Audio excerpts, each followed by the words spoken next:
sé si me escuchan, ¿me pueden escuchar? Sí, se te escucha, Roberto. Va.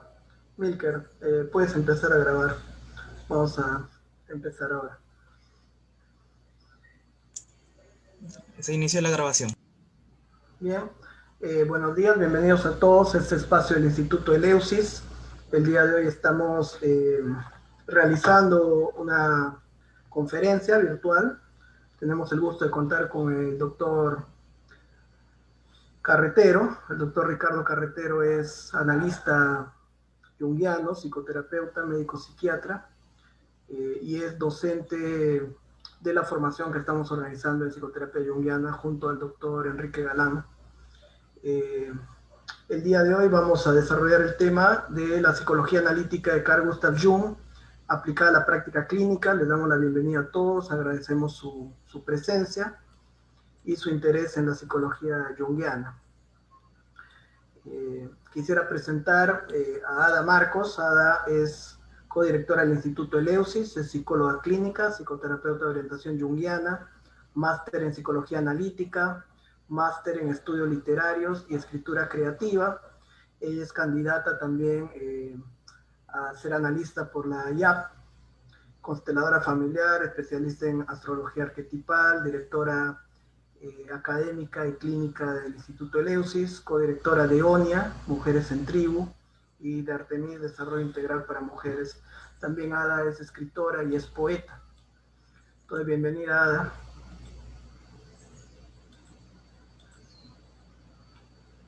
Hola, ¿qué tal? Muchas gracias. Un gusto estar con ustedes. Bueno, Ada va a coordinar el día de hoy la entrevista con el doctor Carretero. Entonces vamos a hacer una presentación, si te parece, Ada, conjunta sobre el instituto. Por supuesto. ¿Va? Bueno. ¿Arrancas vos?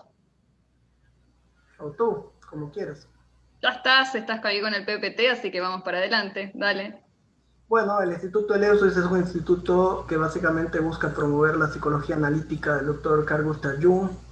El año 2015 organizamos en Perú la primera formación oficial en el enfoque junguiano, hasta el año 2020. A partir de la virtualidad que generó la pandemia, el instituto, que tenía una sede en Perú, empezó a ampliarse y a integrar personas de Argentina, de Colombia, de México.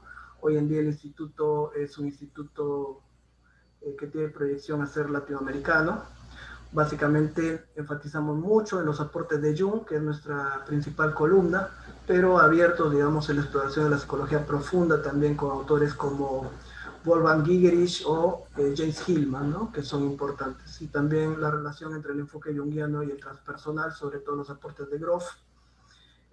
Enfatizamos mucho en la importancia de una comprensión epistemológica del modelo junguiano, que no solamente radique en la repetición de conceptos como la sombra o los arquetipos, sino que integre los contenidos de carácter más clínico, como la teoría de los complejos, o la vida simbólica, o la realidad psíquica. Organizamos espacios tanto de atención clínica como de difusión también. El año pasado hicimos una jornada sobre el tomo 10 de Jung, Civilización en Transición, en la que contamos con la participación de muchos docentes. Actualmente estamos organizando la primera formación internacional virtual con el doctor Carretero y el doctor Galán. Nuestra misión básicamente es promover la psicología analítica como un medio para promover el conocimiento profundo de la psique y la transformación tanto personal como social. Básicamente el instituto oscila en tres actividades: la atención terapéutica desde la psicología junguiana, la formación en psicoterapia, tanto junguiana como arquetipal y otros enfoques afines, y la difusión de actividades, cursos, lives, espacios virtuales, conferencias de este enfoque. Esta conferencia se realiza en el marco de la promoción de nuestra primera formación virtual en psicología analítica, Convención en Psicoterapia de Orientación Junguiana, que empezamos este 17 de abril. Vamos a estar también dando las pautas de este curso, si hay alguien que se puede interesar. Y el día de hoy vamos a tener el gusto de revisar con el doctor Carretero y tener el alcance básicamente de tres puntos importantes. Poder comprender qué es la psicología analítica junguiana, cuáles son los fundamentos y características principales de una psicoterapia de orientación junguiana y cómo se puede aplicar esto en la práctica clínica. Lo presentas tú al doctor Carretero, ¿va? ¿No? Sí, con todo gusto. Bueno, para nosotros es un gran placer tenerlo acá desde España. Se ha conectado, es tarde allá, pero nos está acompañando, así que siempre es un gusto para nosotros escucharlo, lo queremos mucho y lo respetamos mucho. Ricardo Carretero Gramash va a ser uno de los docentes centrales de nuestra formación. Él es médico psiquiatra, es psicoanalista junguiano y psicoterapeuta, formado en Italia con el destacado analista Mario Trevi, analista didacta con más de 30 años de experiencia, es miembro de la IAP, es autor de los libros Psicoterapia Junguiana y Post-Junguiana, Perspectivas de la Psicoterapia Dialógica, Símbolo, Creatividad y Metáfora, y Diálogo Soñado con María Zambrano. Es editor y tiene la dirección de la colección Traducciones Junguianas, es traductor de Metáforas del Símbolo de Mario Trevi, La Pérdida de Bárbara Massimilia, y de Pauli Jung, Un debate sobre la materia y la psique de Silvano, Tagliabambe y Malinconico. Bueno, muy bien. Bienvenido, Ricardo. Gracias por tenerte aquí. Vamos a empezar a charlar sobre... Gracias a vosotros. Un gusto tenerte acá, estamos muy contentos. Vamos a explicarle un poco a quienes están participando cómo va a ser nuestra dinámica. Vamos a charlar un rato sobre este tema, que es la psicoterapia de orientación junguiana, las particularidades de esta clínica, de esta forma de hacer clínica contigo, que eres un gran especialista. Después vamos a charlar un poquito sobre la formación que te tiene como uno de los grandes docentes, invitados y participantes. Y después vamos a trabajar un poco el diálogo con la concurrencia, que van a tener la oportunidad en el interín, mientras vamos presentando la formación y todo, de pensar preguntas para ti, que las vamos a ir recabando a través del chat y te las vamos a hacer llegar para que vos puedas dialogar directamente con los participantes que tenemos aquí en el webinar. Y después, bueno, como sabemos, que además a nosotros dos nos une la pasión por la poesía, y vos sos un gran recitador de poesía, vamos a cerrar o vamos a ir mezclando, porque también puede aparecer la oportunidad de leer algún poema en el medio. Vamos a tener un espacio para escucharte recitar, que va a ser maravilloso, y que le digo a todos los que están presentes y todas las que están presentes que no se lo pierdan, porque es un placer escucharte recitar. Así que, bueno, Ricardo, sin más preámbulos, muy bienvenido. Y la primera pregunta, para que podamos arrancar, que también me parece que sería lindo escuchar que nos cuentes un poco, vos que tenés tantos años de clínica, ¿qué fue lo que te atrajo del modelo junguiano como un modelo clínico? ¿Qué fue lo que a vos te atrapó de este modelo para que cultivaras esta clínica en tu espacio como terapeuta? Sí, bueno, yo conocí a Jung en el ámbito de la psiquiatría, cuando estaba estudiando la especialidad en Roma. Solo había leído el clásico libro de Seix Barral, Sueños, Recuerdos, Pensamientos, y poca cosa más, la verdad. Fue precisamente al entrar en un departamento psiquiátrico muy afín a las ideas junguianas, donde yo ya empecé a comprender un poco mi atracción por el modelo de la psicología analítica y la utilidad para mí para comprender sobre todo los grandes fenómenos de la psiquiatría. Eso fue el inicio de mi andadura, digamos, en el mundo junguiano. Y a partir de ahí, de ir metabolizando este enfoque, qué podrías contarnos sobre lo que vos sentís o vos crees que es la particularidad de la clínica junguiana? Como ¿en qué lugares te apoyás vos sobre todo de este enfoque para hacer la clínica, y cuáles son como los que te parecen más profundos, más interesantes, que más aportan? Bueno, la psicología junguiana para mí tiene varias fuentes y varias vertientes que interesan a la práctica clínica. Una de ellas es su capacidad de comprender que hay distintas psicologías. Es decir, que no se erige como una única psicología para comprender el mundo, sino que es consciente desde el principio Jung, y así lo admite 1934, 1936, que los otros modelos son también igualmente útiles, eficaces, tratan de lo mismo, que somos compañeros, todos los que tratamos en psicoterapia a nuestros pacientes. Eso es uno de los atractivos, el no ser un enfoque dogmático, digámoslo así.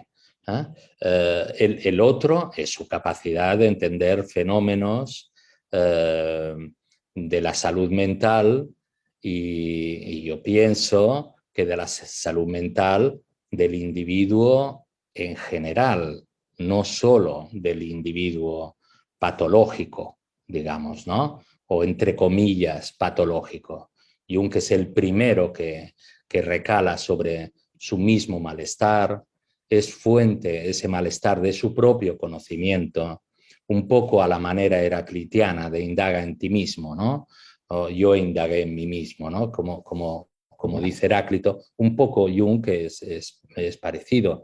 Desde el principio, los primeros libros ya, ¿no? Psicología de la demencia precoz, 1907, por ejemplo, ya destacan la similitud humana en cuanto a los fenómenos patológicos. Para él no hay una distinción muy clara entre las grandes patologías afectadas por complejos muy graves y las patologías menores o el hombre, entre comillas, sin patología, porque todos tienen complejos y solo cambia la intensidad de inervación de los complejos mismos. Yo creo que esa mirada general, ya no solo proyectiva sobre los pacientes, ¿no? Esa ansia de curar al otro, ¿no? De volcar la mirada sobre el otro, es el otro el que está mal. Bueno, el otro y el otro que es uno mismo también, ¿no? Ese es el enfoque y por esto Jung nos manda directamente a terapia, a los terapeutas. Todo esto fue para mí desde el principio un gran valor a la hora de tener en prudencia el acto de curar a pacientes, el saberse uno entre ellos. Creo que este es un activo muy grande para mí. Sí, sin dudas. ¿Querés preguntar algo, Roberto? Sí, también quería, doctor, a mí me pareció algo muy importante, digamos, también dentro del enfoque junguiano, a diferencia del psicoanálisis freudiano, el énfasis que se pone en la dimensión emocional, ¿no? Cuando Jung plantea estos dos aspectos de los complejos, ¿no? El aspecto cualitativo tiene que ver más con el contenido del complejo, que era lo que hacía Freud, ¿no? Tratar de comprender qué es lo que hay, pero también con el contenido afectivo, ¿no? El aspecto cuantitativo de la psique, que para Jung lo que básicamente consolida el complejo es un factor emocional, un factor afectivo, que diferencia el enfoque junguiano de otras formas de psicoanálisis mucho más racionalistas, mucho más intelectuales. No sé qué piensas. En efecto. Bueno, toda la psicología analítica, la psicología de Jung, descansa sobre el pilar de la teoría general de los complejos. Es esto lo que empieza, se va desarrollando y al final de sus días sigue hablando del complejo como el elemento a estudiar en la psique humana.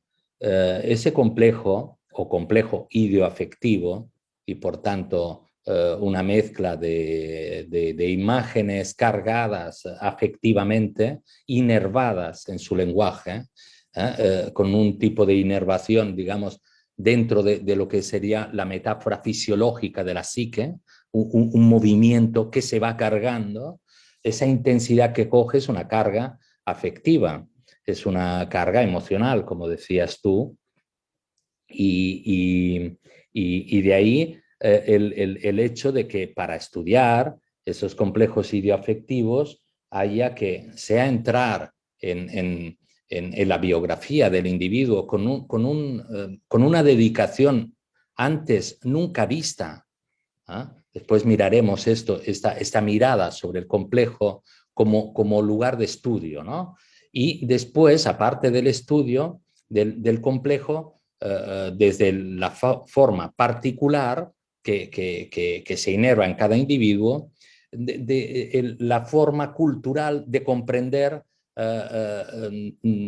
nuestra pertenencia al complejo, nuestra similitud de base en cuanto al complejo, solo diferenciado entonces por la distinta inervación afectiva en la que en cada uno de nosotros recala. Doctor, y esto también tiene relación con la teoría de Reich, ¿no? Mucho, justamente introducir la dimensión del cuerpo, ¿no? Que a la vez es lo inconsciente. El inconsciente a la vez está en el cuerpo, las improntas, digamos, biográficas, los traumas, tienen una repercusión corporal, emocional, que muchas veces no se llega a tratar en una terapia puramente verbal, ¿no? Explicativa. En efecto, la cuestión del complejo también toca el cuerpo y en el desarrollo, puesto que no fue nunca una teoría desarrollada. Es lo que vamos a intentar incluso hacer un poco, humildemente, ¿no? Ir desarrollando a lo largo del curso la teoría general de los complejos. Hasta el punto de poder imaginar hasta una psicosomática de los complejos, ¿vale? Pero esto ya en clave de hipótesis, en clave de ir viendo un poco todo lo que nos puede llegar a ofrecer el tema de los complejos, que para mí es mucho y además tremendamente prudente, puesto que cada uno de los que estudiamos los complejos tenemos que ser conscientes de que estos complejos están cargándonos a nosotros también e inervándonos y por tanto filtrando toda mirada sobre el otro, ¿no? Que es el asunto de la proyección y las dificultades que ha tenido toda la terapéutica hasta hoy de no enfatizar la patología de los pacientes. Creo que muchísimas patologías, al no estar tan conscientemente enclavadas en que tú también tienes esos complejos en ti, han inevitablemente proyectado sobre el paciente no el complejo, ya que el complejo también estaba en el paciente, sino que ha salido como exagerado, como en una proyección cinematográfica, como más grande de lo que era en su partida, ¿no? Y esto es un error de valoración que Jung y los post-jungianos como Trevi, con su crítica, dicen, tú tienes que ser siempre consciente del filtro que puedes tener o de la carga que puedes estar ejerciendo sobre los pacientes. Sí, ahí yo pensaba también, Ricardo, que bueno, en ese sentido Jung claramente fue un pionero por toda la cuestión que él elaboró también a partir de tipos psicológicos, donde bueno, también habla de que toda obra de un autor es una confesión personal también, ¿no? Y que está siempre en juego la propia ecuación personal y es lo que él trata como de ofrecer también en tipos psicológicos, una manera de poder despejar y ser más conscientes de nuestra ecuación personal a la hora también de estar en la clínica, ¿no? Y cómo eso también afecta la manera de ver lo que vos decís, los complejos del paciente, ¿no? Que incluso si eso no está presente, si no está presente la conciencia de esa ecuación personal, hasta puede ser iatrogénico, ¿no? Exactamente. Este es el tema por el cual ya no solo Jung, el ambiente de la Burgosli, de Bloyle, ya estaba haciendo germinar el tema de cuán estábamos implicados en lo que estábamos mirando, ¿no? De hecho, ahí en la clínica donde Bloyle estaba desarrollando todo su trabajo y de donde salió el gran tomo sobre la esquizofrenia de Bloyle, al cual debemos incluso el nombre de esquizofrenia, lo cambia la demencia precox, lo cambia por esquizofrenia el jefe clínico de Jung, que es Eugene Bloyle, en Zúrich. Allí ya se empezaba a observar y en el lenguaje de la clínica se hablaba de que toda psique es escindible. Toda psique tiende, por la tensión dialéctica de los opuestos, tiene muchas posibilidades de quebrarse, ¿no? Y por eso mismo, eso no era prerrogativa de los pacientes. Los pacientes mostraban el momento en el que eso sucedía, pero esto no era óbice para que pudiera suceder en la psique misma del que estaba observando. Y de hecho, los psiquiatras en aquel entonces acudían al amparo de ellos mismos, ¿no? De ahí que Jung ponga el análisis del terapeuta como prerrogativa antes de enfrentarse a los pacientes, para que esté entrenado a ver que todo lo que le va a mover y remover también el paciente, no solo es el paciente que sale removido de una psicoterapia, sino que el terapeuta también es zarandeado una y otra vez y en los complejos que pueden inervarse, y tiene que comprenderlo y buscar muchas veces pues aliento entre colegas o buscando terapia. Bueno, ya sabemos cuán larga esa preparación para nosotros, ¿no? Y yo creo que este asunto de la ecuación personal que hablabas, de que toda psique es prescindible, hace que el diagnóstico incluso, pero de esto iremos hablando, cómo el diagnóstico puede llegar a cambiar si somos capaces de desarrollar un poco la teoría general de los complejos y dejarnos de miradas reduccionistas, porque muchas veces hemos atribuido a otros ese reduccionismo, incluso a Freud. Freud también cambió de idea, que tampoco fue tan reduccionista, ¿no? Desde más allá del principio de placer, él mismo también se vuelve mucho más en paralelo a la visión de Jung. Quiero decir que no solo somos nosotros, y eso además se tiene que demostrar en el campo, que somos más flexibles, que sabemos cómo enfrentarnos al paciente y si no funciona pasarlo a un colega, precisamente porque puede haberse constelado en nosotros algún tema que no nos permite el diálogo con el paciente mismo. Y por tanto, y si va bien, pues es fruto de ese diálogo. El tema de la inflación, que tenemos que tener en cuenta siempre, ¿no? Y de las heridas propias de las que salen prácticamente todo en el sistema de la psicología analítica. La herida es la madre absoluta de todo, ¿no? Es la madre del símbolo, es la madre de la metáfora, es la madre de la cura, es la madre de todo transformación y de todo cambio. Dice, casi nada, ¿no?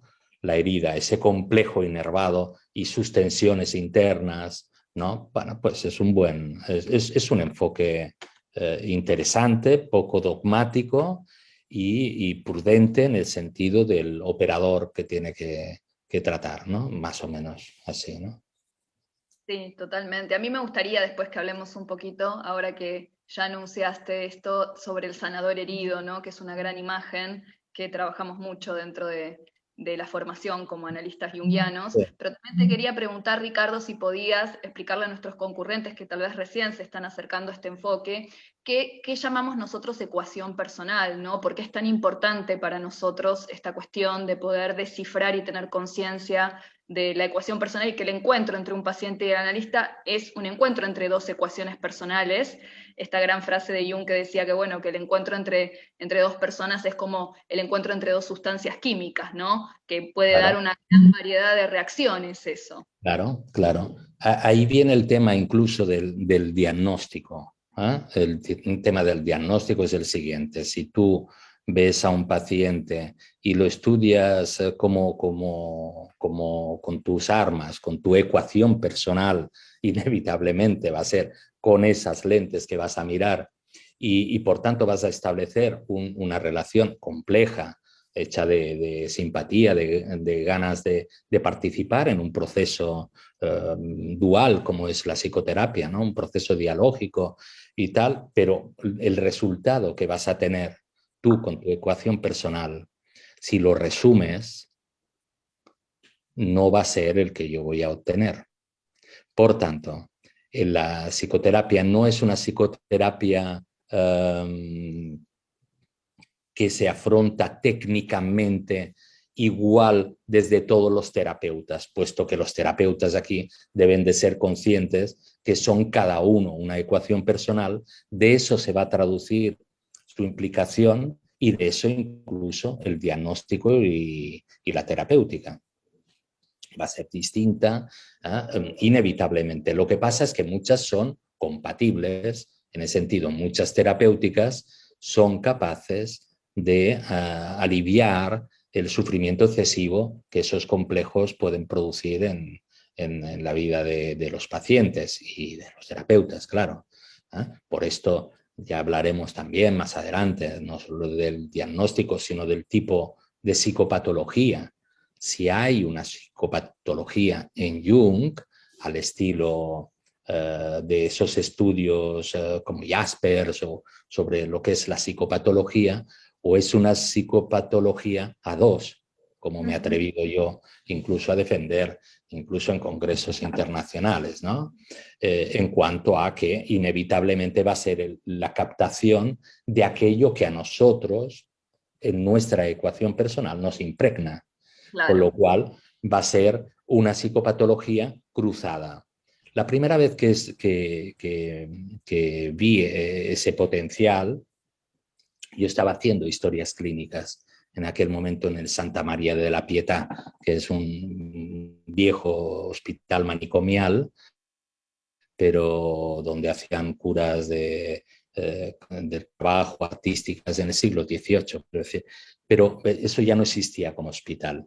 Y solo teníamos unas consultas ahí donde con el grupo en el que yo, en el departamento que yo estaba, pues yo estaba aprendiendo italiano, estaba aprendiendo psicología analítica, estaba aprendiendo psiquiatría, estaba aprendiendo, no sé si estaba aprendiendo mucho, pero bueno, estaba tratando de aprender y por tanto de ser feliz, porque el aprendizaje es el único lugar que yo conozca cercano a la felicidad. Cuando uno está aprendiendo, yo al menos, debe estar en mi ecuación personal, me siento mínimamente feliz, pues en ese momento empecé a escribir historias clínicas, es decir, veía a los pacientes y describía lo que ahí sucedía. Pero desde el principio ocurrió algo raro. Se ve que yo era junguiano todavía antes de empezar el análisis junguiano. Y es que yo escribía también mis preguntas en el historial clínico.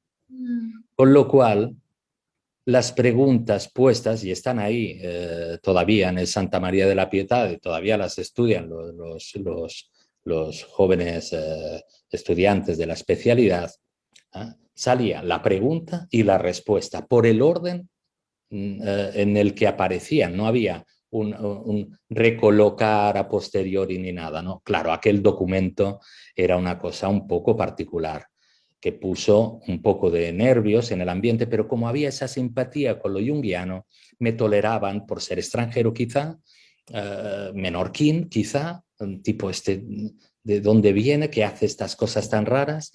Lo cierto es que un diagnóstico no salía. Salía una novela de preguntas y respuestas donde salían los temas afectivos, no solo los temas patológicos, también salían muchas cosas que patológicas no eran, como es la historia clínica junguiana y el enfoque terapéutico, que no debe solo de mirar si hay complejos que están inervados patológicamente, tiene que mirar también complejos sanadores, capacidades estructurales creativas, o tiene que mirar en todas direcciones, ¿no?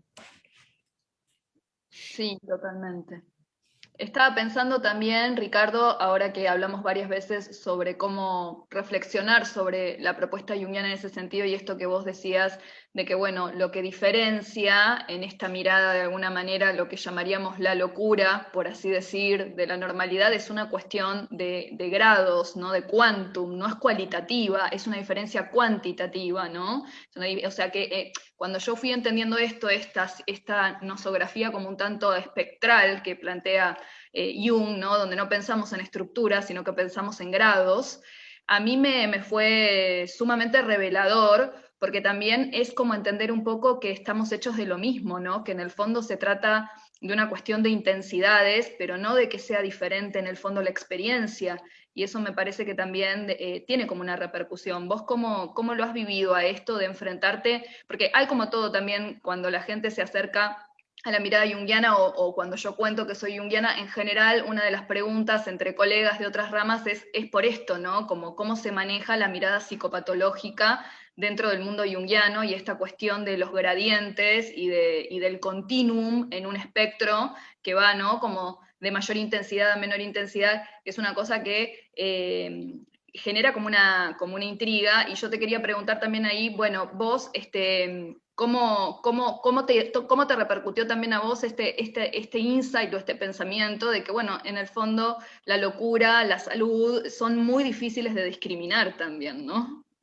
Sí, bueno, no solo, si discrimino la locura de mi salud, porque claro, si debería ser esta la discriminación, probablemente estoy proyectando mi locura sobre el otro al que va a parar inevitablemente la mía o mis complejos. De nuevo, solo el hecho de que se presente el terapeuta con su ecuación personal, pero con todos sus complejos, ya rebaja la intensidad.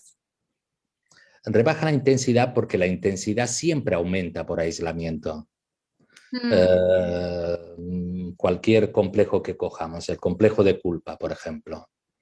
La culpa en una persona aislada tiene un grado, una intensidad. El complejo idioafectivo se llega a cargar tanto que puede llevarse al sujeto por delante. Solo que se presente un terapeuta delante con calma, con su propio complejo de culpa, sea capaz incluso de evidenciarlo, quiero decir, de mostrárselo al paciente, y pueda mostrarle también la vigencia del complejo de culpa en el mundo, ya solo esto ya nos sale digamos, del momento de detonación del complejo y de la zona de peligro, digamos, ¿no? Nosotros tratamos de rebajar a través de dos maneras, del acompañamiento dialógico, uno, y del acompañamiento cultural. Es decir, de cuánto la cultura nos informa de la vigencia de estos complejos, ¿no? La cultura siempre nos ha enseñado cosas, ¿no? Nos ha mostrado que ese sueño de unidad, de completud del ser humano era, como decía yo, un pío deseo, bien poco. Tenemos ejemplos incluso antiguos. Aquí tengo uno, por ejemplo, que a mí me agrada especialmente. Es de la cultura guaraní. En el lamento de los últimos hombres hay un fragmento que dice: nosotros que sabemos que nuestro lenguaje es engañoso, que nunca hemos ahorrado esfuerzos para alcanzar la patria del verdadero lenguaje, la morada de los dioses, la tierra sin el mal, donde nunca será alojado un Dios que sea solamente un Dios, ni un hombre que sea solamente un hombre, porque nada de lo que existe puede ser dicho según el uno. Bien, significa que ese otro ya está ahí en la conciencia guaraní. Nada es completo, uniforme y sin mancha. Todo tiene sus pliegues y, por tanto, si cualquier persona en disolución en ese momento, disolución momentánea, encuentra cabida con un lenguaje de alguien que está calmado frente a esa disolución, con los guaraníes allí que ya sabían desde tiempo inmemorial que el uno es un pío deseo, como decía Jung, y que no es una verdad. A veces nos quedamos como unificados temporalmente, ¿no? Pero nos disgregamos, volvemos a la unidad. Es una sístole y diástole el tema, ¿no? Y esto lo sabían los guaraníes también, como muchas otras culturas, ¿no? Todo esto es la forma que tenemos de tratar de sacar a algunos complejos de una zona de inervación excesiva, ¿no? Degradar. Sí, es súper interesante esto que decís también como del efecto terapéutico que ya tiene per se, que el analista pueda estar en contacto con su propio complejo de culpa, por ejemplo, y en resonancia con el complejo de culpa del paciente, pero tratando de estar calmado simplemente, ¿no? Como si ahí ya eso solo obrara, ¿no? Un posible efecto terapéutico, ¿no? Y eso me parece como de una profundidad muy grande, ¿no? Parece un movimiento muy simple, pero en realidad también hay que tener un temple muy grande para poder estar ahí, ¿no? En calma, pero a la vez en profunda sintonía con lo que al otro le está pasando. Sí, después habrá en la ecuación personal distintas formas. Habrá terapeutas cuya ecuación personal introvertida, por ejemplo, o más bien introvertida, tenderá, en el caso de un complejo de culpa inervado en demasía, pues tenderá pues, a ser consciente, introyectar, darse cuenta de su propio complejo de culpa para, a lo largo del lenguaje sintónico, que esto tenga efectos. Vale. En un extrovertido, en cambio, es capaz de decirlo directamente. O sea, yo solo me sorprendo de la especial intensidad o de la particularidad de tu inervación por este tipo de cosas, pero lo conozco perfectamente. Quiero Ujú. decir, no, No estoy el ajena. otro enseguida se encuentra acompañado. Yo creo que se encuentra acompañado tanto de una reflexión introvertida como de una expresión extrovertida. Incluso el mismo terapeuta puede cambiar a lo largo del tiempo o según los días o según el tipo de paciente. Se constela también una ecuación distinta alrededor de cómo, si lo afronta de forma explícita o más bien implícita el tema. El recurso a la cultura siempre, porque no puedes aislar ni tan siquiera en un 2 lo que es de este mundo, y los complejos no están en los pacientes, están en el mundo de todos los individuos desde la noche de los tiempos. Totalmente. Sí. Roberto, ¿querías comentar algo? Sí, doctor Carretero, muy interesante lo que dice. Pensaba un poco en varias cosas. Lo primero es esta idea de pasar de una psicopatología individual a una psicopatología relacional, ¿no? Incluso es el movimiento actual que se está haciendo en el psicoanálisis con lo intersubjetivo, ¿no? Hablar más de campos psicopatológicos, y eso también en relación a los fenómenos transferenciales, relacionales, ¿no? Del propio terapeuta. Recuerdo un pasaje en el que Jung comparaba entrar al mundo psíquico del otro como entrar a una sala de pacientes con tuberculosis, ¿no? Y que de alguna manera aquel que no había trabajado sus propios complejos estaba en un riesgo de contagio, decía Jung.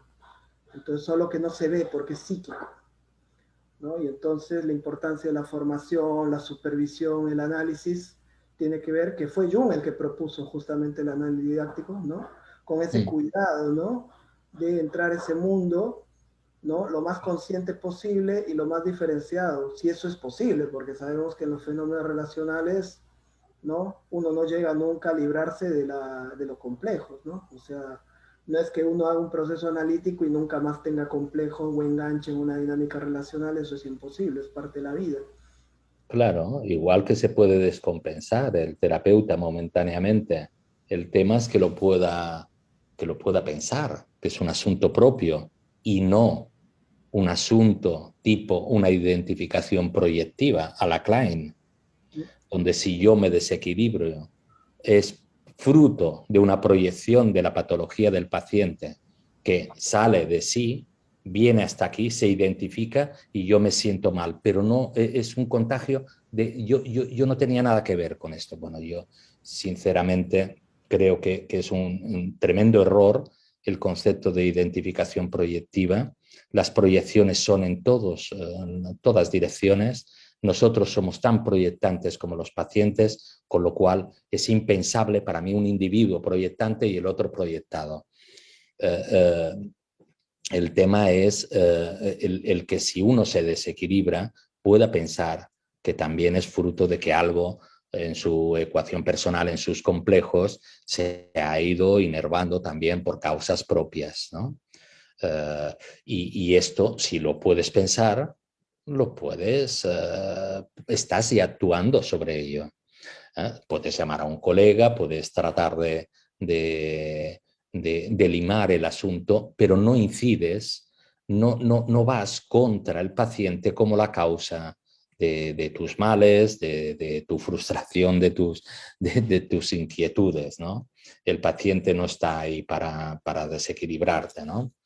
Está para ver si le podemos prestar ayuda. No siempre somos capaces, por esto lo podemos pasar a otros terapeutas que probablemente les irá mucho mejor. No es que con este paciente no se puede trabajar, con ese paciente puede ser que yo no pueda trabajar y puedas trabajar tú u otro terapeuta. Y digamos, en ese sentido, la psicopatología muchas veces es un fenómeno defensivo también, ¿no? Que pone el sufrimiento en el otro, ¿no? Y incluso se enseña en la formación, ¿no? A no involucrarse con el sufrimiento del paciente, ¿no? Claro.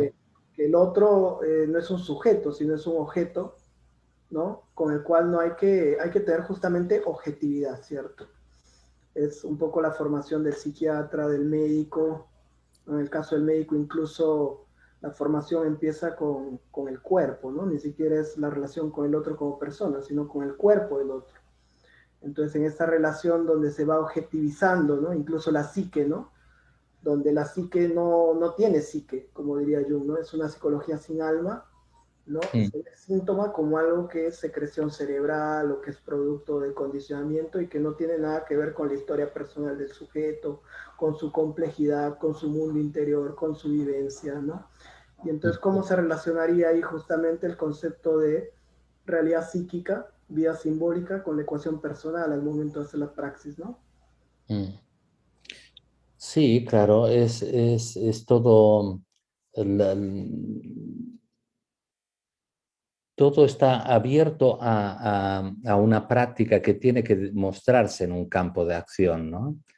Y en ese campo de acción es donde el terapeuta tiene la responsabilidad de observar lo que ocurre en el mundo del paciente y en sí. De ahí la importancia, de nuevo, de la cuestión cultural. No es una casualidad que Jung haya desarrollado buena parte de su obra extendiendo sus intereses sobre el campo de la antropología, la mitología, la historia de las religiones, la historia del arte. Yo añadiría sociología, ideología y sobre todo poesía y los mundos creativos, porque también como algo tremendamente prudente a la hora de tener que ver con materiales tan sutiles como la psique de un individuo y del otro que están ahí trabajando juntos, ¿no? Creo que es un tercer factor en la cuestión cultural que tenemos nosotros que tener siempre muy presente como equilibrador del asunto, ¿no?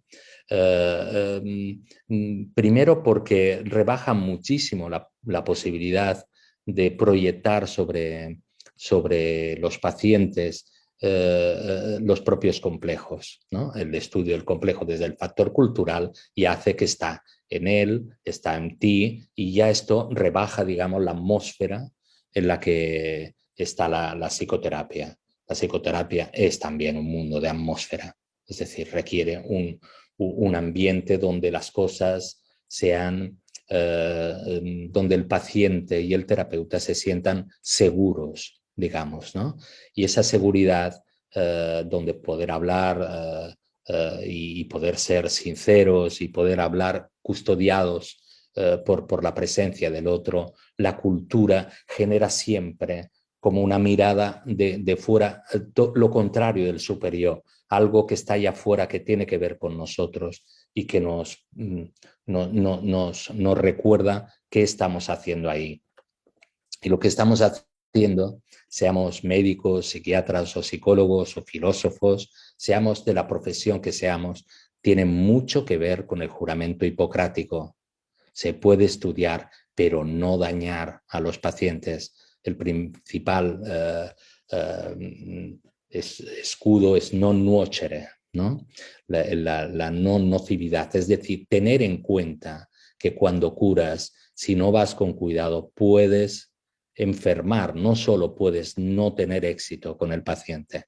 Esa prudencia, porque estás hecho de la misma materia que ellos, yo creo que Jung y su psicología, la verdad, manifiesta muchísimas veces, en muchísimas ocasiones, frases, ejemplos de prudencia al respecto de esto. Sí, esto que decís es súper interesante, Ricardo, porque yo también estaba pensando si justo podemos introducir un poco la figura tal vez del sanador herido, y también yo pensaba en un poco como la máxima que también estaba en los templos de la medicina griega, que también es lo que hiere sana, ¿no? Como también el lugar del heridor, no solamente del herido, ¿no? Sino del heridor, como, porque también a veces en los procesos terapéuticos termina ocurriendo que el analista termina convirtiéndose un poco en el heridor, en el objeto, ¿no? Como no solamente porque tal vez se activan sus propios complejos y no sabe moverse en esa atmósfera, sino también porque en conjunto con el paciente se activa algo también de esa herida y de ese trauma, y hay que volver a pasar por ese lugar en vínculo con el terapeuta y volver a ser herido en ese espacio para ver si se le da una resolución distinta o no a eso. Pero a ver si podemos hablar un poco de estos lugares, ¿no? Del sanador, del herido y también del heridor dentro de esta dinámica psicoterapéutica. Mira, voy a leer unos fragmentos pequeños de Jung alrededor de este tema, ¿no?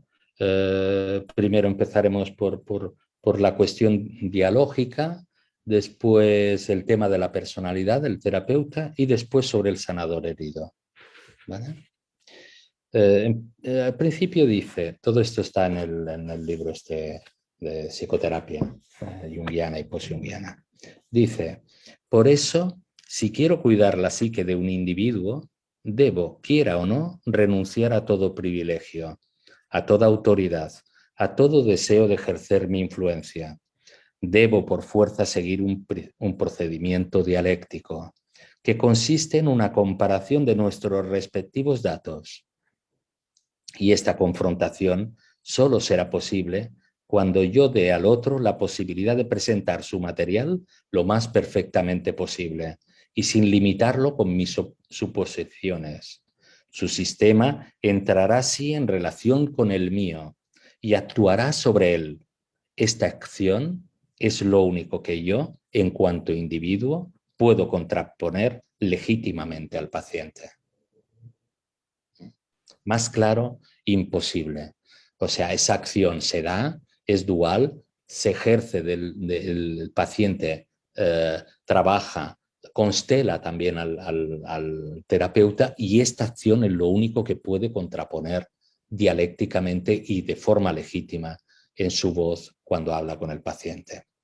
Después añade, en psicoterapia el gran factor de curación es la personalidad del terapeuta, y esa no es dada a priori, no es un esquema doctrinario, sino que representa el máximo resultado alcanzado por él. Las teorías son inevitables, pero como simples auxiliares. Si se elevan a dogmas, demuestran que ha sido reprimida una duda interior.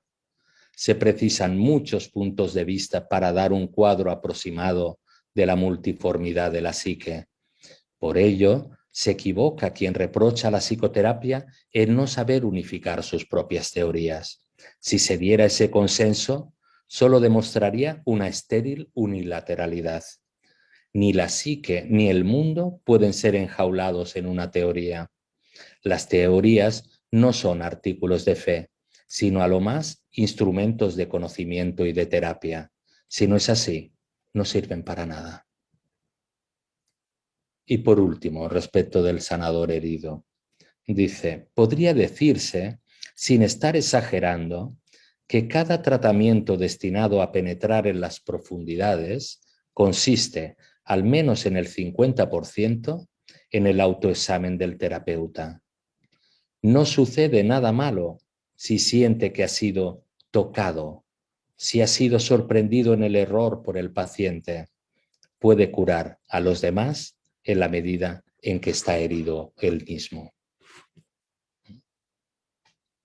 Estos son fragmentos de Jung, de lo que yo considero la obra de Jung, sumamente rica en todos los ángulos y rincones, pero sin duda en mi corazón late mucho respecto de todos los artículos de psicoterapia, porque pienso que es un ejemplo perfecto de un desarrollo en cuanto al método dialógico, que es la fuerza de la terapéutica junguiana, su método dialógico con el método sintético hermenéutico, del cual ya hablaremos más adelante, y las capacidades con los límites que tenga cada terapeuta de poder presentarse legítimamente ante los pacientes.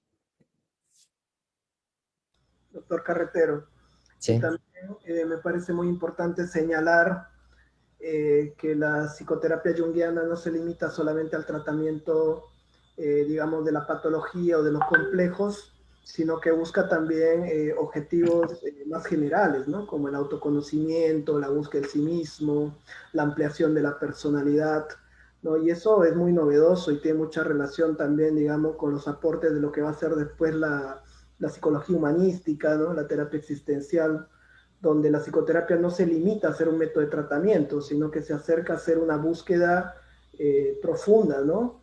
De desarrollo humano, de autoconocimiento, que incluso para Jung, o sea, el objetivo del análisis no era el individuo, sino la transformación social que pasa a través de ese trabajo personal de los individuos, ¿no?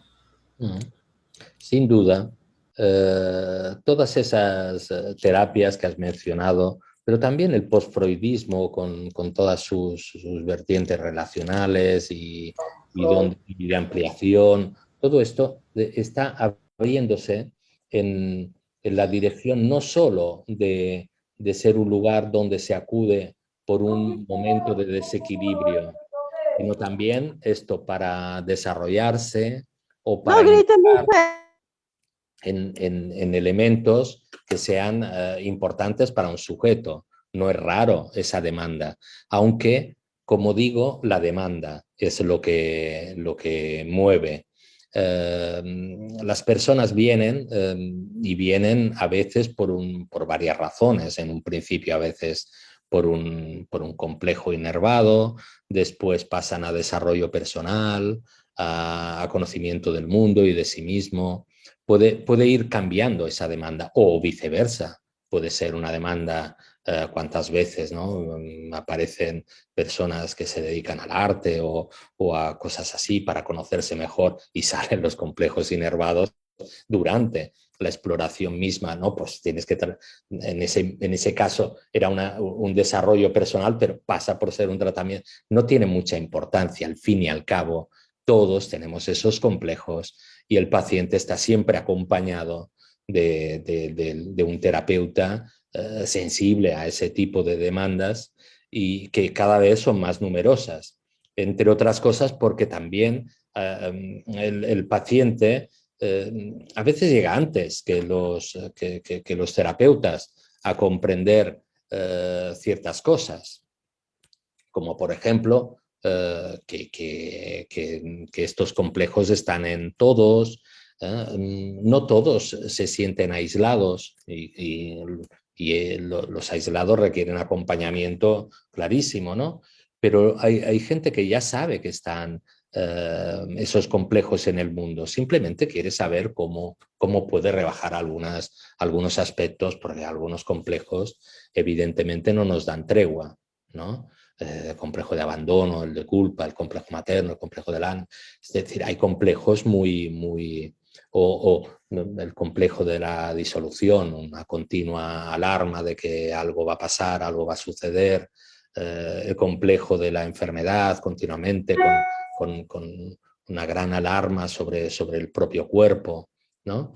Y bueno, sí, cada vez es más amplio el tema, ¿no? de la psicoterapia y puede servir para muchas cosas y cada paciente al fin y al cabo requiere una terapéutica completamente distinta, ¿no?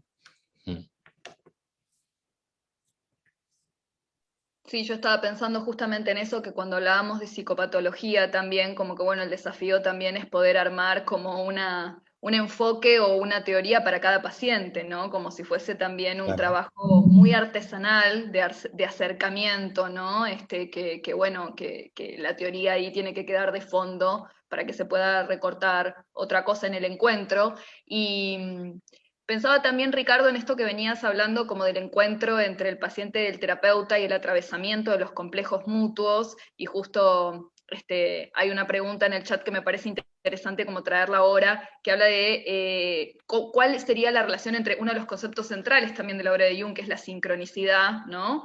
La sincronicidad en relación a estos encuentros, ¿no? Dialógicos, a estos encuentros entre paciente y terapeuta, donde ambos van a ser atravesados, ¿no? Por las inervaciones, por las agudezas afectivas, a ambos se les van a activar sus complejos y probablemente descubran que son mucho más parecidos de lo que se imaginaban y muy diferentes también en otros sentidos, pero ¿qué podrías decirnos sobre esto, sobre el fenómeno de la sincronicidad también en el encuentro entre un paciente y un terapeuta? Mm. Sí, bueno, la sensación cuando el encuentro digamos, es positivo, y por positivo entiendo no a lo que piensa una de las partes, sino a lo que piensa cada uno de los interlocutores que se dan cita en la sede psicoterapéutica, es porque algo de esa sincronicidad, tanto entre ellos como ambiental. ¿Ah? Y ahora ya no hablo solo del ambiente que generan las dos personas en su encuentro, sino del ambiente exterior, ¿no? La sociedad también está ahí generando huracanes sobre los individuos, movimientos que dejan huella en los terapeutas y en los pacientes, ¿no?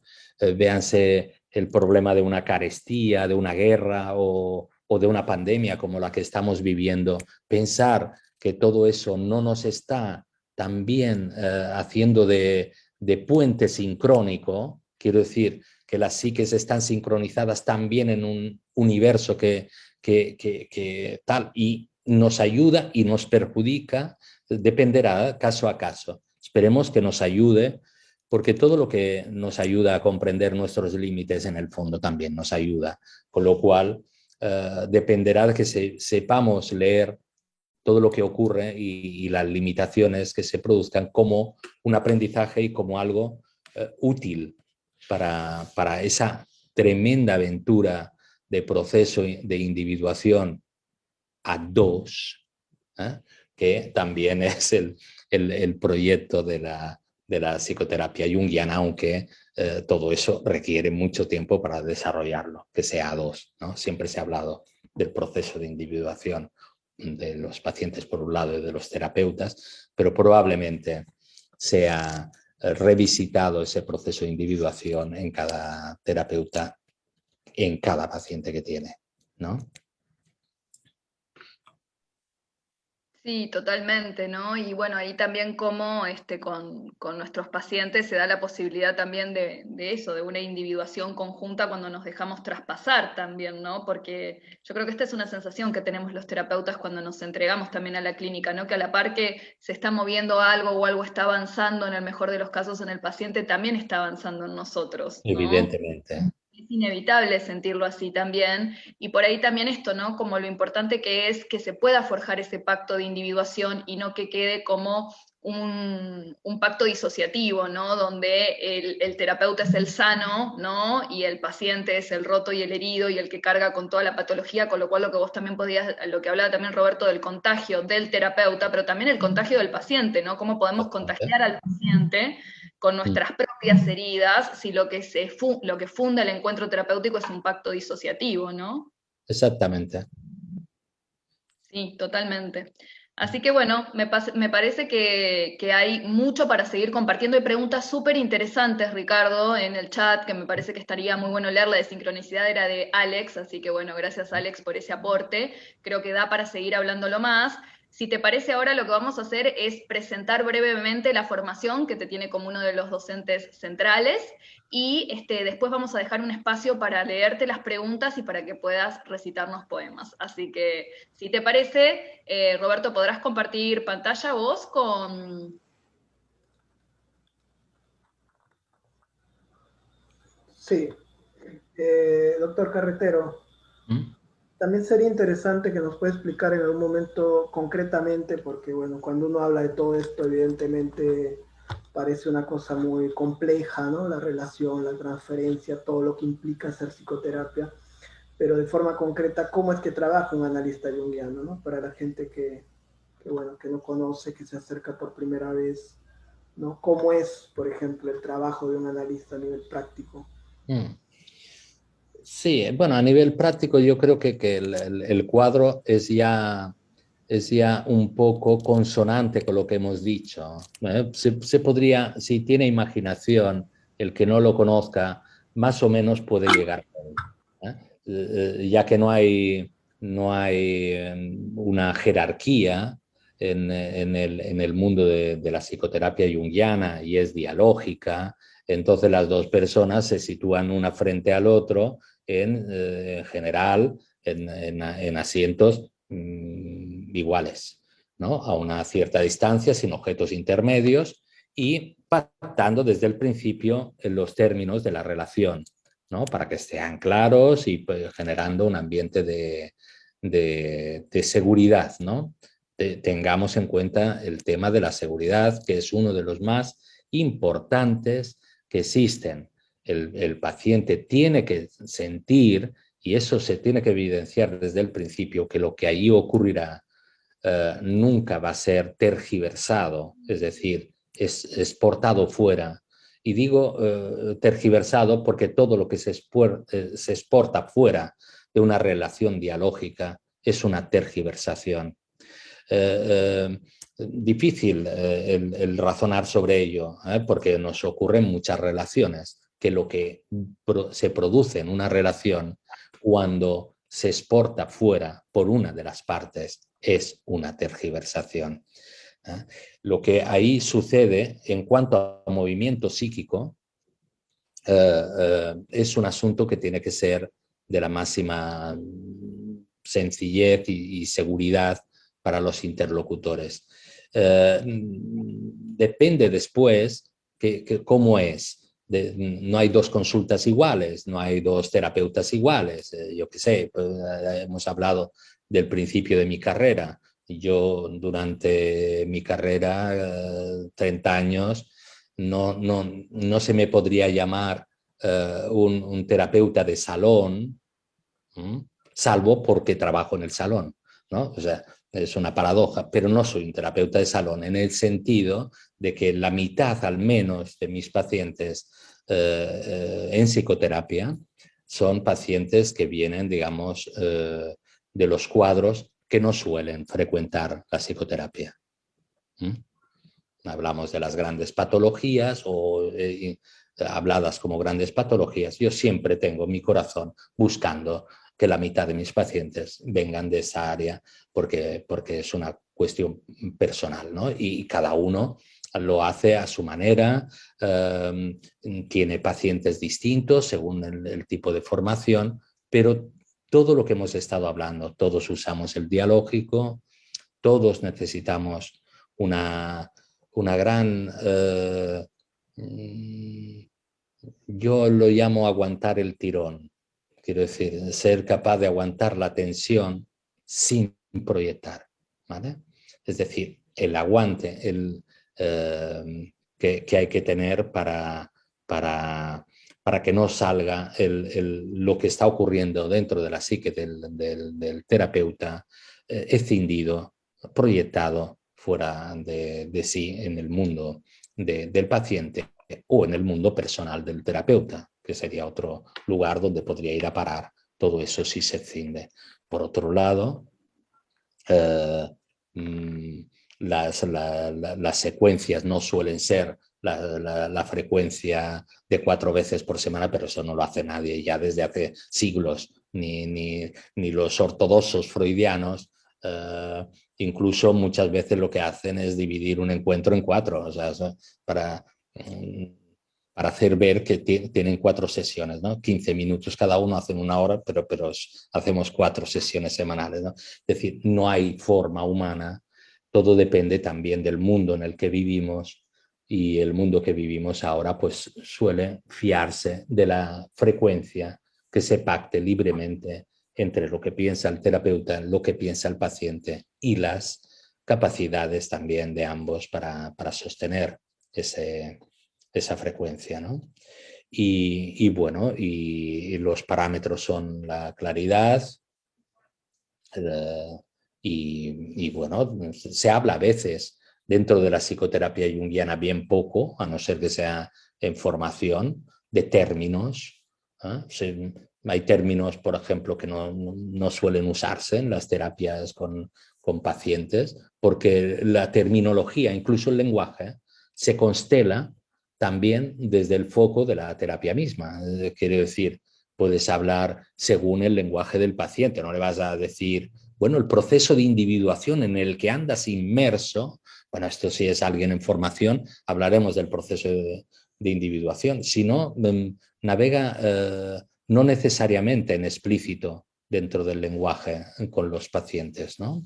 Lo que sí anida es saberlo, saber que solo tenemos que tratar aquello que podamos componer. Lo explico muy brevemente. Este es el fundamento del método sintético hermenéutico de Jung.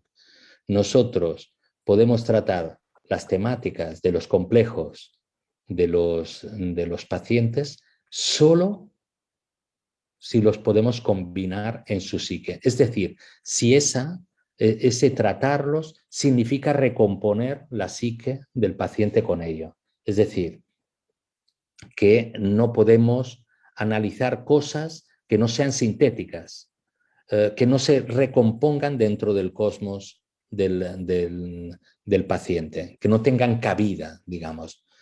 No podemos meter cosas que no caben, digamos, en el mundo del paciente. Por esto es mejor ceñirse al lenguaje que nos viene ofrecido. Y el nuestro, muchas veces, cuando nos viene el recurso cultural, digamos, para utilizar un poco lo que creemos que puede ser más adecuado. O bien hablamos de nosotros mismos, según el caso, ¿no?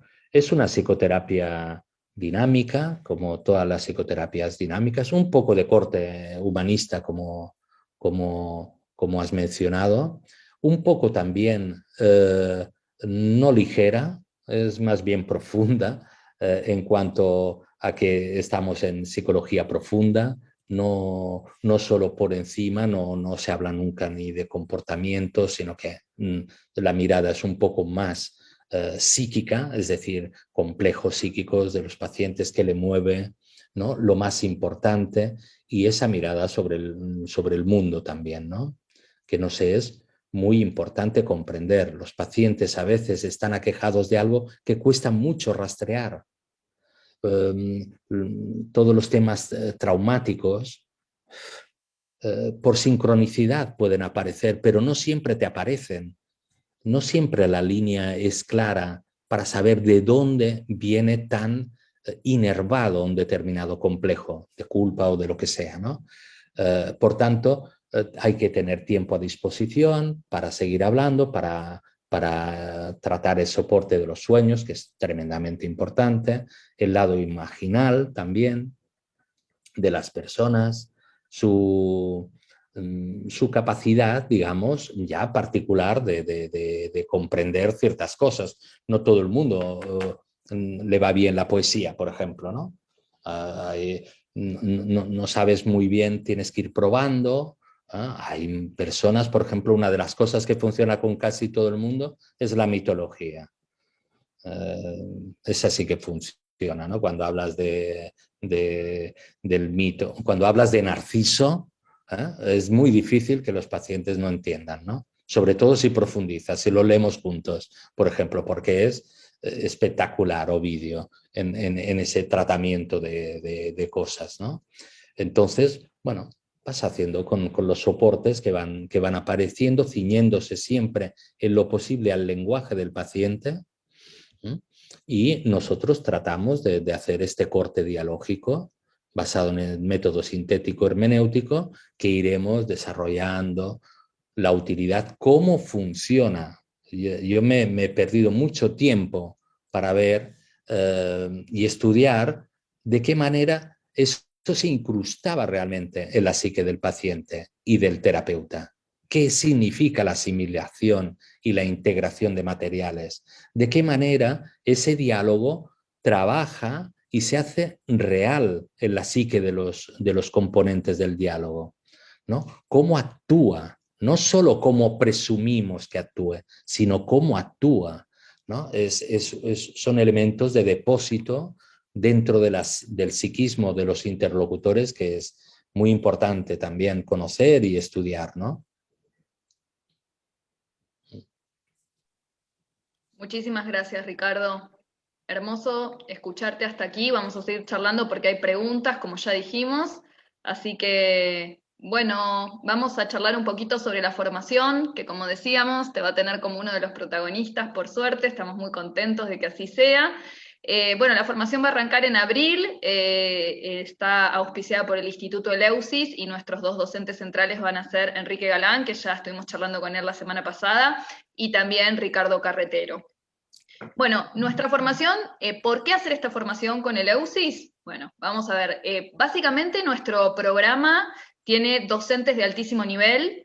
Hay además varios espacios que vamos a compartir que van a garantizar una sólida formación para los estudiantes. Nuestra idea es acompañarlos realmente mucho. Van a tener el espacio de fundamentos teóricos, que va a estar a cargo de Enrique Galán. Va a estar el espacio de fundamentos clínicos, que va a estar a cargo de Ricardo.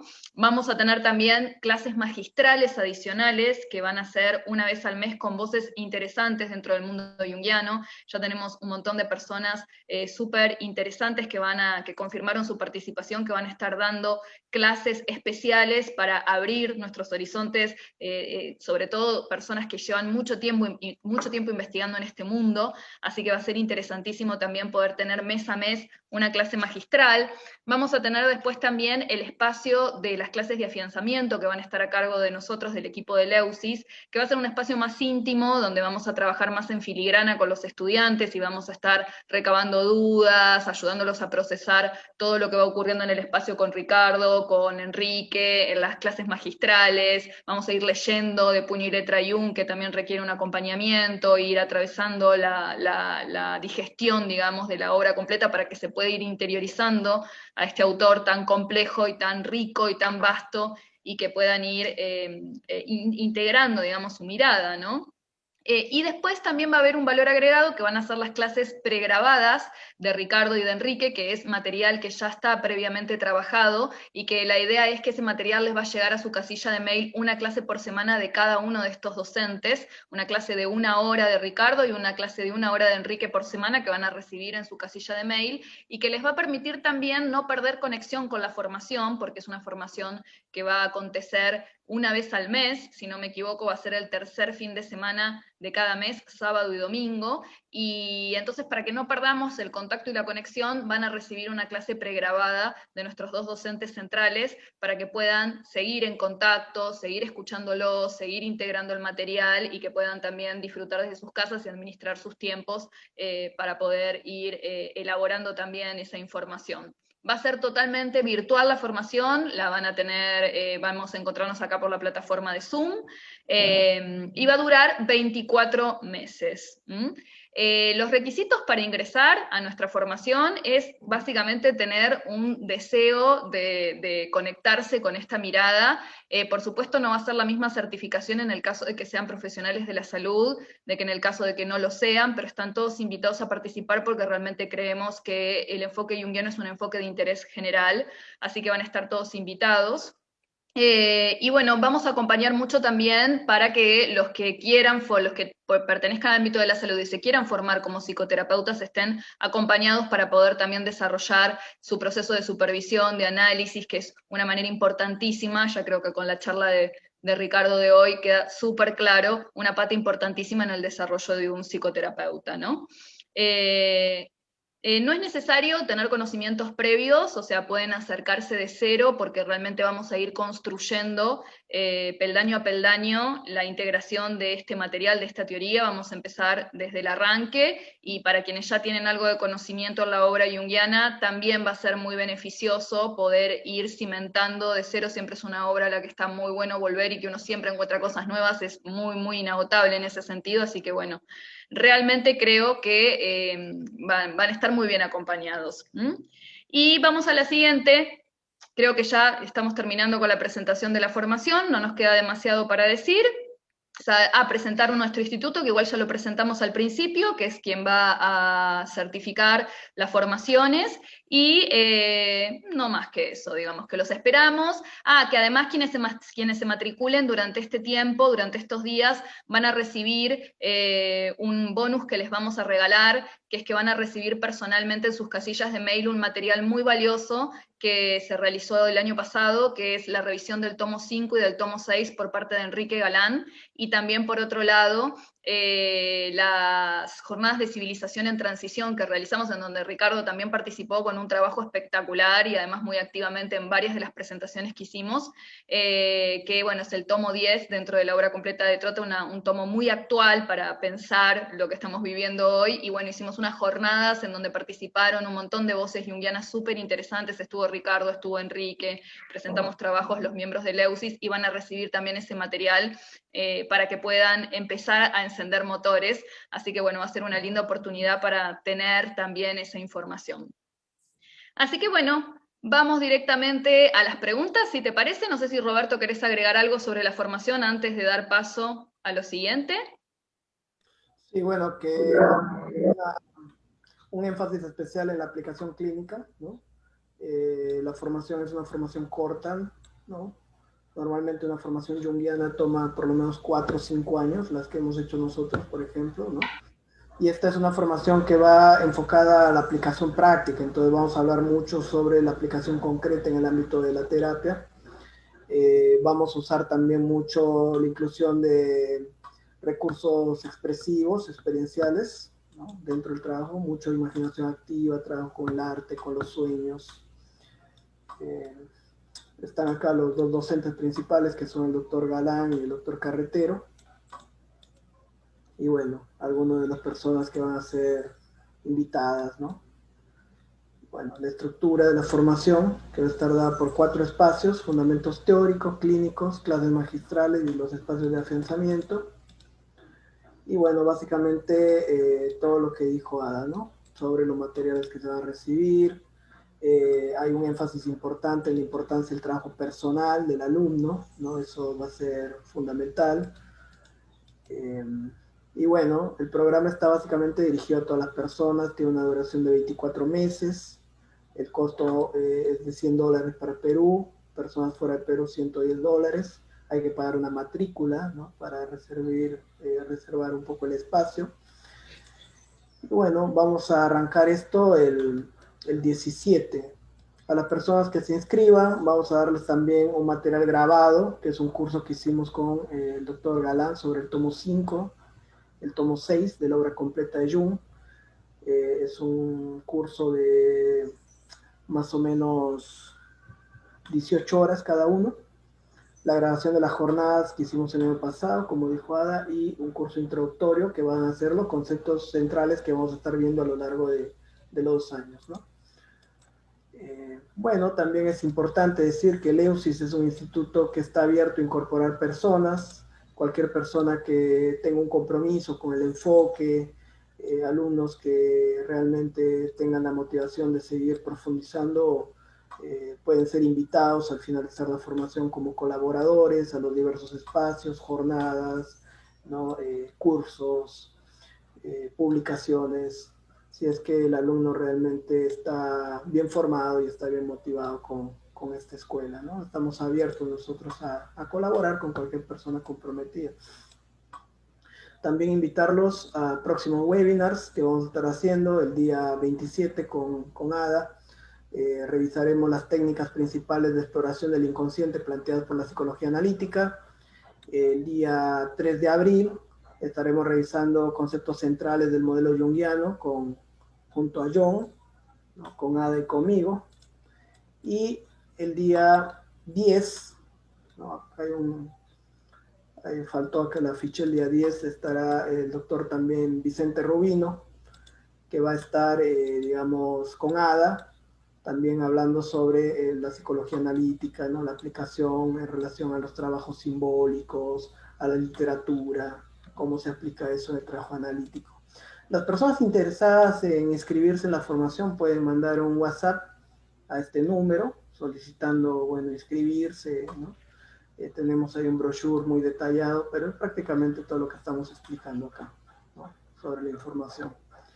Entonces, bueno, cualquier duda tenemos también en Facebook, la página, pueden seguirnos, ahí hay un material, bastante material gratuito. Hemos hecho un ciclo de varias entrevistas, el doctor Carretero estuvo hablando sobre una entrevista muy buena que hizo Ada sobre la poesía en la psicología analítica. Entonces hay muchas entrevistas, hay mucho material gratuito, lives, debe haber más de 200 videos ahí, algunos de 2 horas, 1 hora, ¿no? Si quieren también explorar un poco ese material de forma totalmente gratuita. Bueno, hasta acá la presentación para ver las preguntas. No sé si quieres decir algo más, Ada, doctor Carretero, antes de que pasemos esta parte. Vamos a tener un tiempo de media hora para las preguntas.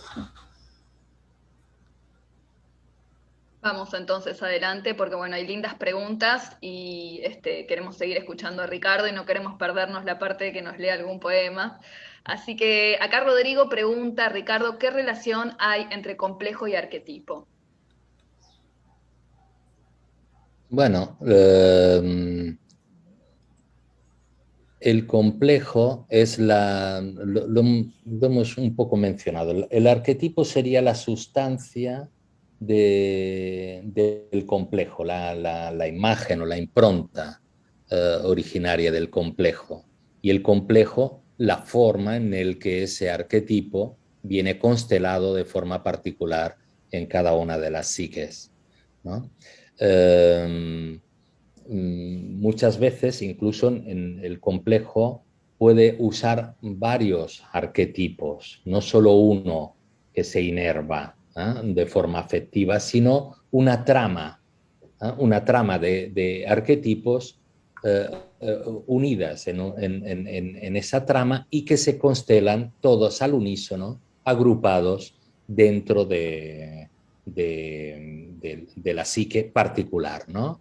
Por ejemplo, el arquetipo se podría llamar incluso el arquetipo de la culpa, por ejemplo. Es una cosa genérica y estudiaríamos sobre la culpa o sobre los celos, ¿no? Sería también una impronta originaria que es conocida desde tiempo inmemorial en los seres humanos. Pero, claro, si hablamos de celos es una cosa y si hablamos de Otelo, ya estamos hablando de complejos inervados en una persona concreta, ¿no?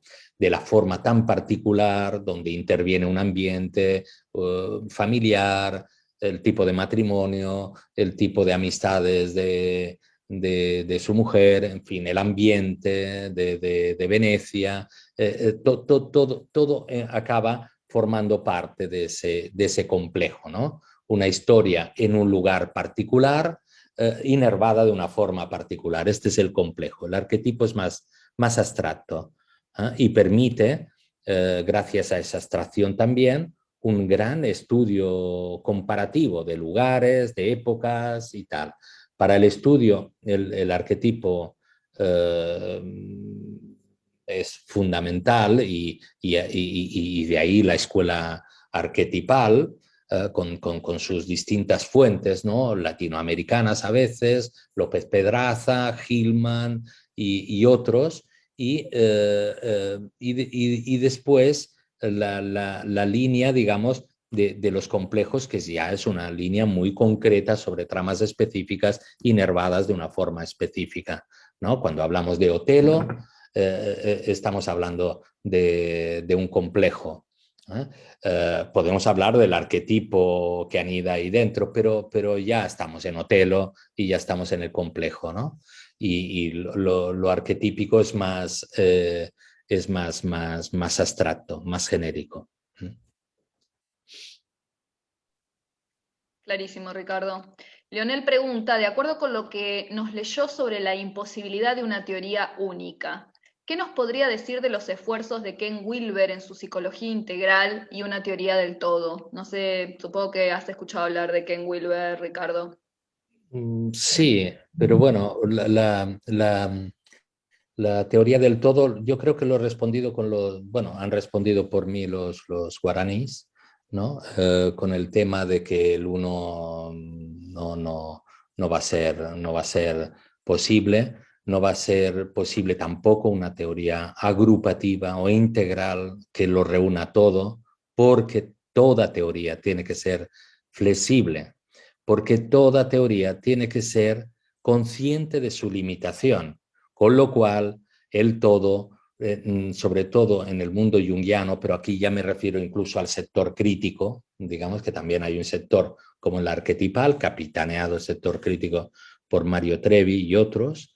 Para ellos, la parte es la psicología, la continua elaboración de una psicología que no pretenda de ser totalizadora, porque los fenómenos cambian nuestra forma de percibirlos. Tiene que ser una indagación continua, con lo cual es muy difícil poner punto y final, y más con algo tan totalitario como un todo, digamos, ¿no? Nosotros, los junguianos, ese todo, ¿no? Véase incluso la dinámica yo sí mismo, ¿no? Una dinámica continua al sí mismo, que se constela en un yo, el yo que constela al sí mismo. Eso, la temática del todo es una temática, pero que no debe de ser nunca del todo alcanzada. Eso más o menos es así para nosotros, ¿no? Perfecto, Ricardo. Acá Fabián pregunta, Jung hablaba de la intromisión de imágenes que se dirigen del inconsciente al consciente, y si no tenemos símbolos protectores, esta intromisión nos puede desequilibrar. ¿En los ataques de ansiedad se estaría produciendo una intromisión del mundo inconsciente? ¿Y cómo se podría trabajar esto en terapia? Buena pregunta, sí. Bueno, está claro que muchas veces acuden imágenes o improntas directamente del inconsciente sobre la conciencia. El entrenamiento para el mundo junguiano es que tanto terapeutas como pacientes esto lo recojan deportivamente, en el sentido, lo que no puedes evitar, admítelo. Este principio de prudencia, ¿no? No te estrelles contra algo porque no lo comprendes. Si está viniendo, acógelo, a ver qué es, ¿no? Te está llegando algo, date tiempo, cuídalo, pero no quieras hacer como que no está, porque en general los materiales inconscientes pueden llegar a desequilibrar porque la conciencia no está preparada para admitirlos, no quiere tomar la humildad de tomar que esto me ha constelado en este momento, y no es un buen plan, digamos, porque puede desequilibrar profundamente la psique. Así que una psique un poco más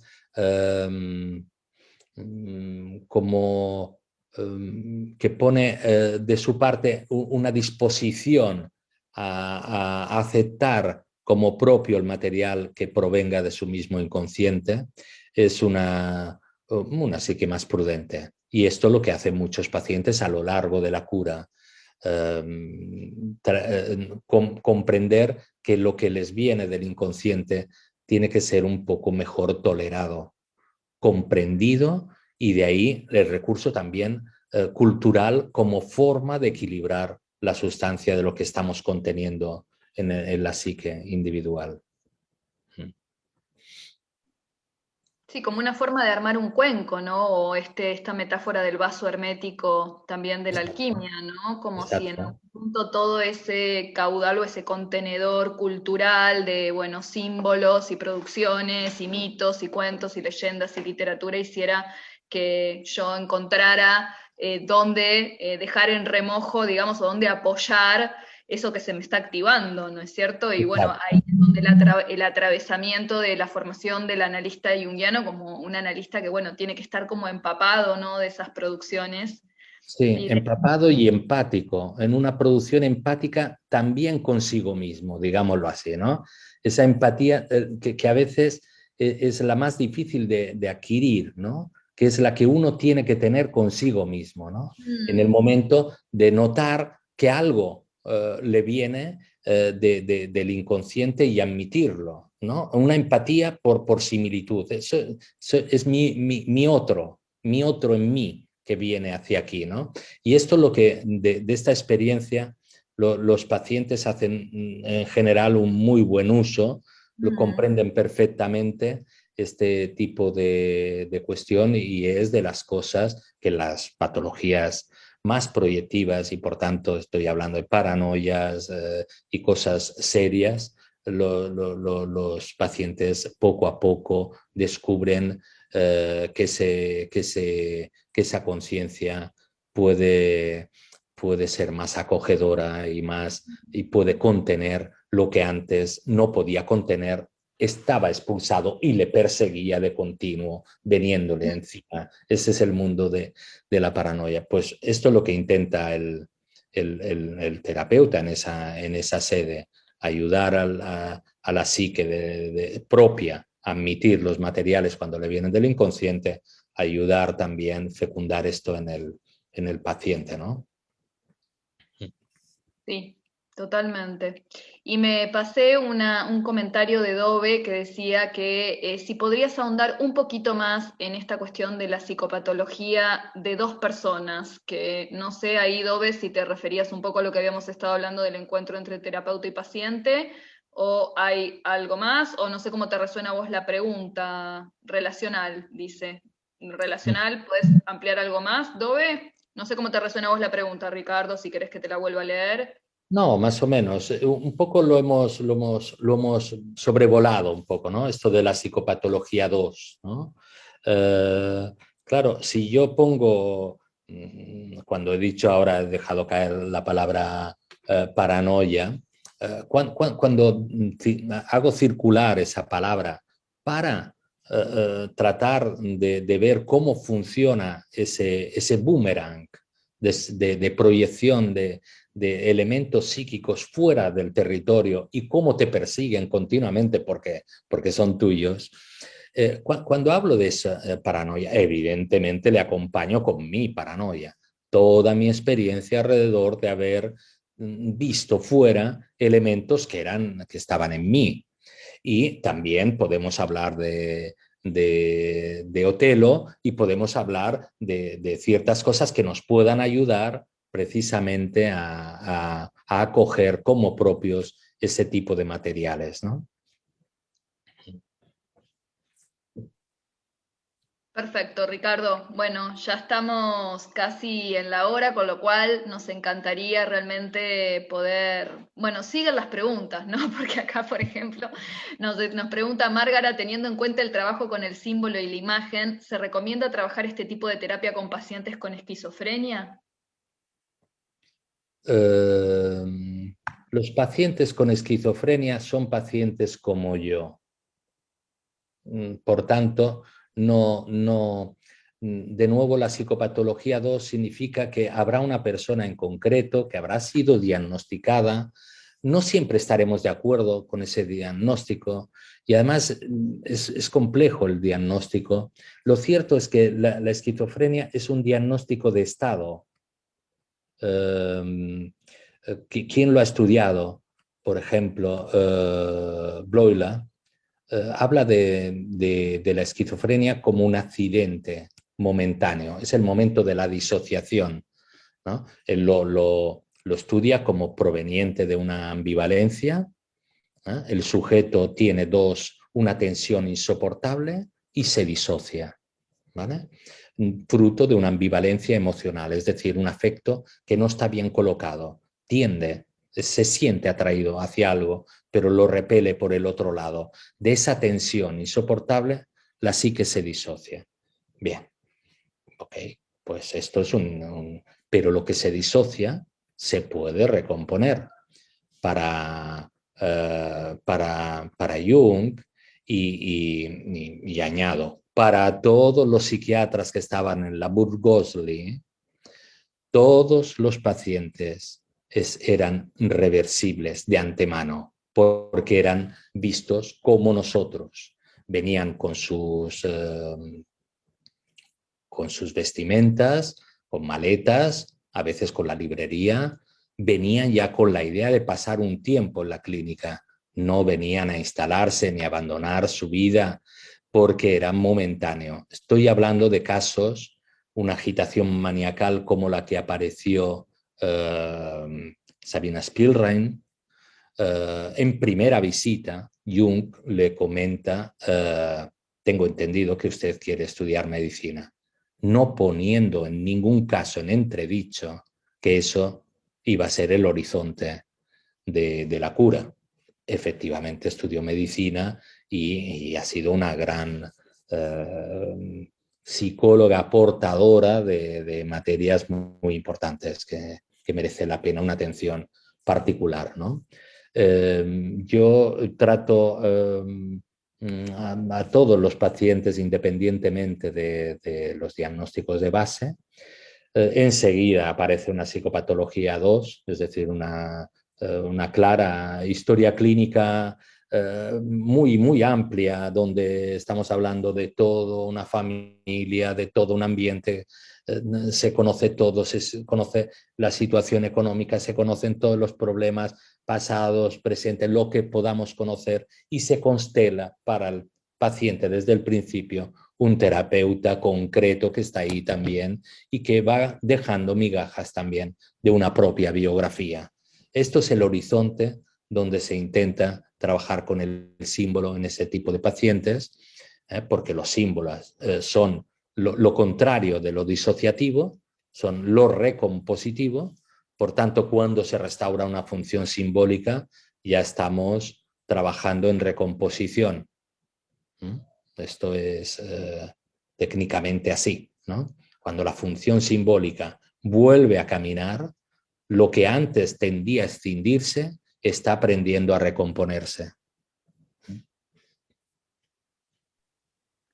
Muchas gracias, Ricardo. La verdad, un placer escucharte enorme y quisiéramos antes de despedirte, que nos leas algún poema. ¿Tenés ganas de leernos algún poema, por favor? Bueno, yo tenía aquí dos, así para que no sea uno y para que se vea que tengo muchas personas que amo en este mundo de la poesía.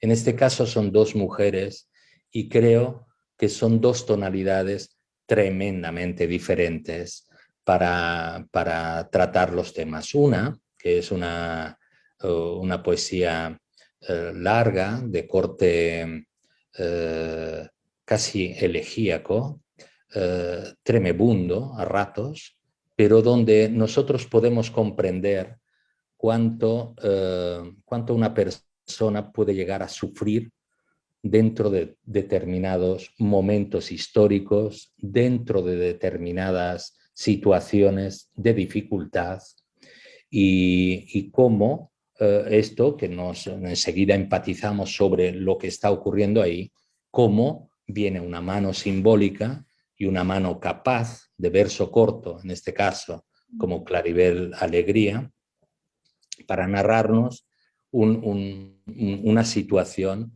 de dificultad como la que vivimos todos nosotros, a veces, o hemos vivido, o podemos llegar a vivir, pero donde el mundo no está exento. Es un poema que lleva 3, 4, 5 minutos, no lo sé, por ahí, más o menos, depende del ritmo en el que aparezca la mujer del río Sumpul. Dice: ven conmigo, subamos al volcán para llegar al cráter. Hay que romper la niebla. Allí adentro, en el cráter, burbujea la historia. Atlacalt, Alvarado, Morazán y Martí y todo ese gran pueblo que hoy apuesta. Desciende por las nubes hacia el juego de verdes que cintila, los amates, la ceiba, el cafetal, mira los zopilotes esperando el festín. Yo estuve mucho rato en el chorro del río, explica la mujer. Un niño de 5 años me pedía salir. Cuando llegó el ejército haciendo la barbarie, nosotros tratamos de arrancar. Fue el 14 de mayo cuando empezamos a correr. 3 hijos me mataron en la huida. Al hombre mío se lo llevaron amarrado. Por ellos llora la mujer, llora en silencio, con su hijo menor entre los brazos. Cuando llegaron los soldados, yo me hacía la muerta. Tenía miedo que mi cipote empezara a llorar y lo mataran. Consuela en susurros a su niño, lo arrulla con su llanto, arranca hojas de un árbol y le dice: mira hacia el sol por esta hoja. Y el niño sonríe y ella se cubre el rostro de hojas para que él no llore, para que vea el mundo a través de las hojas y no llore, mientras pasan los guardias rastreando. Cayó herida entre 2 peñas junto al río Sumpul. Allí quedó botada con el niño que quiere salir del agua y con el suyo. Las hormigas le suben por las piernas, se tapa las piernas con más hojas y su niño sonríe. Y el otro callado la contempla. Ha visto a los guardias y no se atreve a hablar, a preguntar. La mujer junto al río esperaba la muerte. No la vieron los guardias y pasaron de largo. Los niños no lloraron. Fue la Virgen del Carmen, se repite en silencio. Un zopilote arriba, hace círculos lentos, lo mira la mujer y lo miran los niños. El zopilote baja y no los ve. Es la Virgen del Carmen, repite la mujer. El zopilote vuela frente a ellos con su carga de cohetes y los niños lo miran y sonríen. Da 2 vueltas, 3 vueltas y empieza a subir. Me ha salvado la Virgen, exclama la mujer y se cubre la herida con más hojas. Se ha vuelto transparente, se confunde su cuerpo con la tierra y las hojas. Es la tierra, es el agua, es el planeta, la madre tierra, húmeda, rezumando ternura, la madre tierra herida, mira esa grieta honda que se le abre, la herida está sangrando, lanza lava, el volcán, una lava rabiosa amasada con sangre, se ha convertido en lava, nuestra historia en pueblo incandescente que se confunde con la tierra, en guerrilleros invisibles que bajan en cascadas, transparentes los guardias, no los ven, ni los ven los pilotos que calculan los muertos, ni el estratega yanqui que confía en sus zopilotes artillados, ni los 5 cadáveres de lentes ahumados que gobiernan. Son ciegos a la lava, al pueblo incandescente, a los guerrilleros disfrazados de ancianos centinelas y de niños correo, de responsables de tugurios de seguridad, de curas conductores, de cuadros clandestinos, de pordioseros sucios, sentados en las gradas de la iglesia, que vigilan la guardia. La mujer de Sumpul está ahí con sus niños. Uno duerme en sus brazos y el otro camina. Cuénteme lo que vio, le dice el periodista.